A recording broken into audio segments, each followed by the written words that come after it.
Good Saturday morning, guys. It is February 21st, and I've been working on some videos this week. Was trying to bring a little variety, but I haven't been able to finish any of them because it's been either snowing or raining or windy, and today it's kind of all three. So I'm in the shop. I got a fire going. I got the lathe here. Why not make a bowl?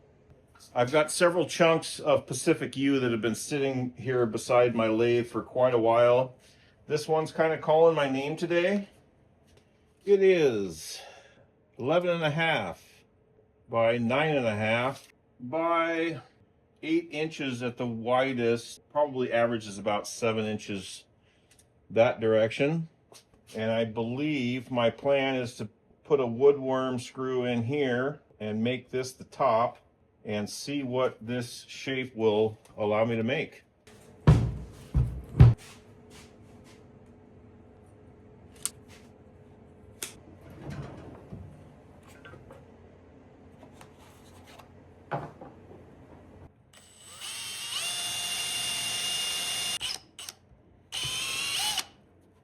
I think I'm going to take this over to my chop saw and just kind of cut some of these corners off. This is really hard wood, so let me knock the corners off and give myself a little head start.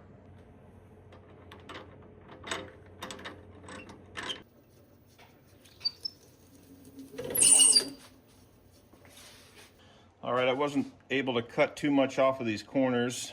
I don't have a bandsaw big enough to do that, but the grain on this wood is some of the prettiest stuff that I have available to turn. This piece came from my property a couple years ago.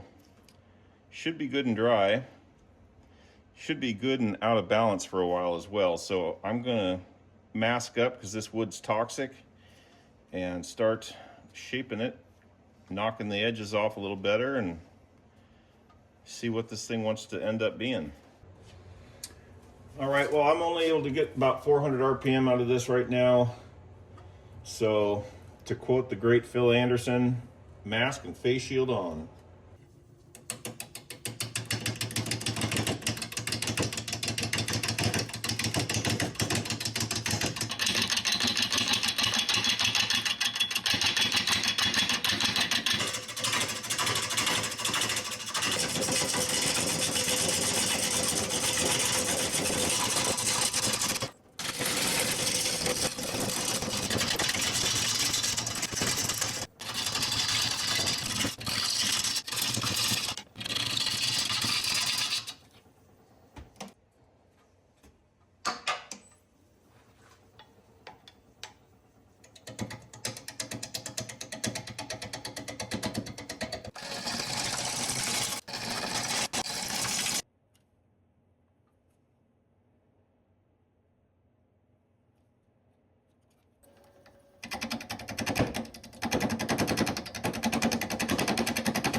Well, guys, I just cannot figure out how to not have this tear out, so I think I'm going to fill it with some CA glue. Everything else is, I mean, that is just glass.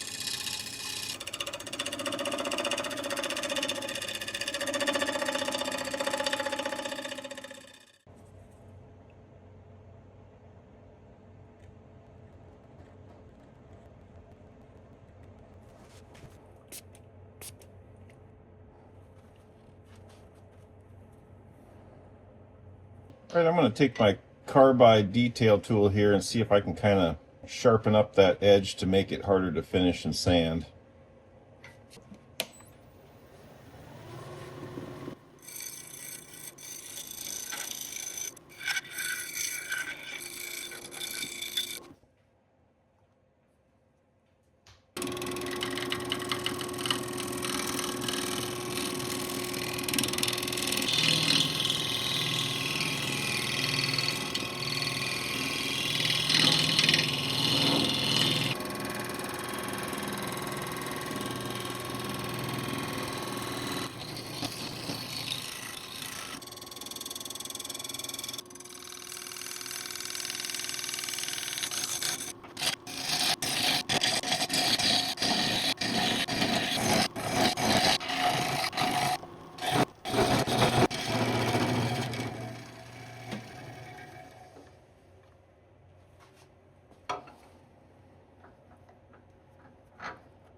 Now there's something really interesting going on with this piece of wood here. So you can see the pith of the tree right here.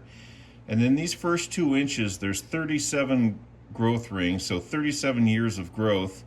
Then in the next 2 inches, there's 20 years. The first 2 inches of tree have 17 more years than the next 2 inches. So, and there's bark inclusion here where the growth rings get dramatically wider, and this is super hard wood. This is almost like limb wood here. So it's been kind of interesting to turn, and I'm kind of hoping where this bark inclusion is that it doesn't come apart once I start hollowing it out. I might have to go ahead and throw some glue in this just to help stabilize it, because I'm really afraid that this noticeably denser wood is going to want to separate once I start hollowing out the inside. So I'm just going to have to kind of play it by ear and make sure that I don't lose that. Although it would be kind of a neat feature, but right now the plan is to try and save it. Now looking on the inside, you can actually see a gap. We'll see how this plays out. I'm going to do a lot of stopping and checking just to make sure that this thing A isn't going to come out and B isn't going to come out and whack me in the noodle. So be a lot of starting and stopping for the next little bit.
Well, guys, I broke the #1 rule of YouTubing, which is never turn the camera off.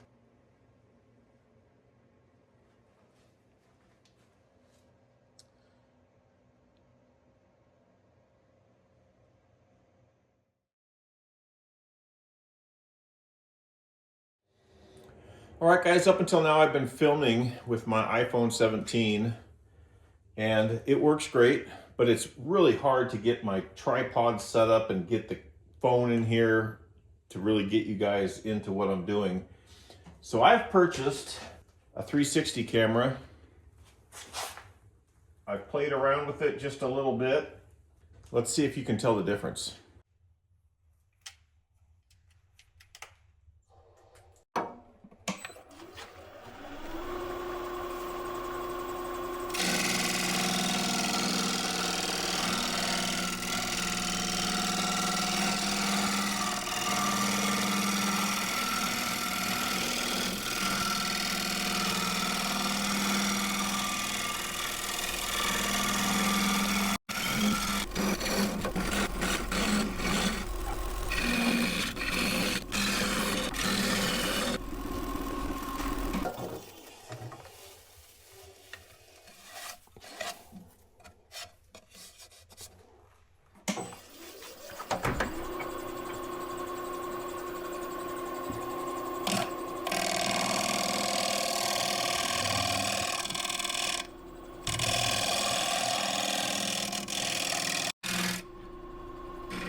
What do you guys think? Can you tell the difference?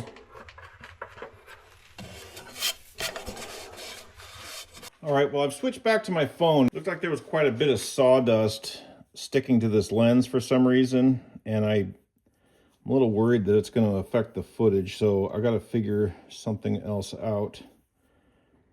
But for now, we're back on the phone. And of course, I forgot to hit record. I tried hollowing out this base just a little bit so that I can have this be kind of an arch. I'm going to have to wait until I turn it around to do what I'm really trying to do there. But for now, I think we're ready for some sanding. Let's do some sanding. That sounds fun.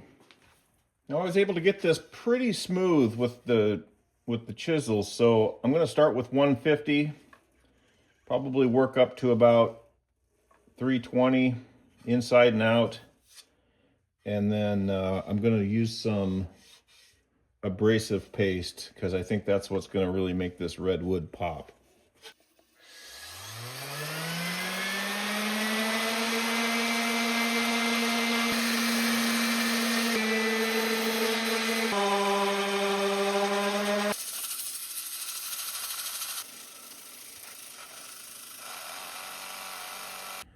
All right, guys, I tried something a little different here.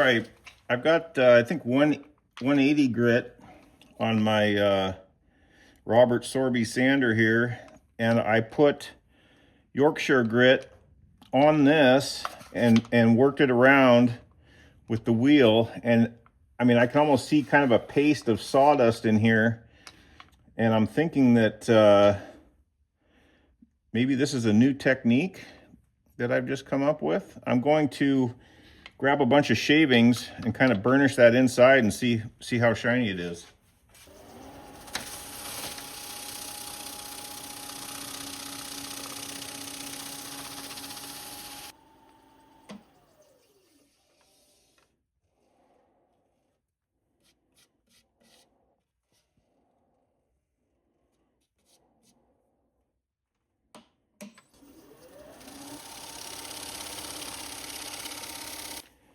Well, that looks pretty good. I'm going to do the outside. Actually, I need to do a little bit better sanding in here that I couldn't get with the orbital sander.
All right, guys, well, I'm pretty happy with how it came out. I've got some micro scratches that you'll see in the beauty shots at the end.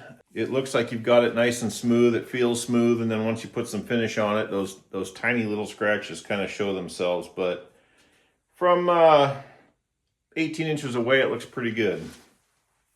I have yet to see what the footage looks like on my new camera here. I'm not sure it's the machine for my turning videos, but I think this is going to be a game changer on my sawmill and my outside action stuff.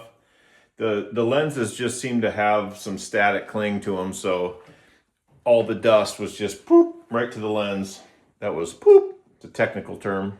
Anyway, I'm going to edit this out, and I hope you guys enjoyed it. We're still dealing with really crappy weather here, so I've got videos I've been working on outdoors. I can't get them finished. I'm going to build my desktop for my office upstairs here soon. Until the next one, guys, stick around. We'll see you soon.